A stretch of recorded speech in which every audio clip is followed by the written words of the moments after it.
Hello everyone, welcome back to uGenesys, and in today's session, I'll be showcasing a rapid and essential technique to determine your lot sizes in just 2 seconds, and grasping the importance of this calculation is crucial for maintaining a steady equity curve in your trading journey. By consistently managing your risk, you set the stage for gradual growth in your trading account. And instead of relying on external tools like spreadsheets, allow me to demonstrate the quickest method right on your MT5 platform.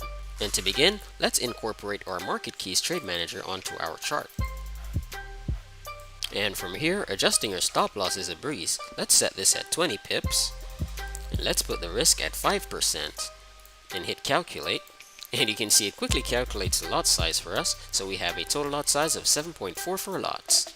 And with the lot size determined, you can make well-informed decisions when entering trades. And if I click on buy, you'll see this graphical representation on the chart.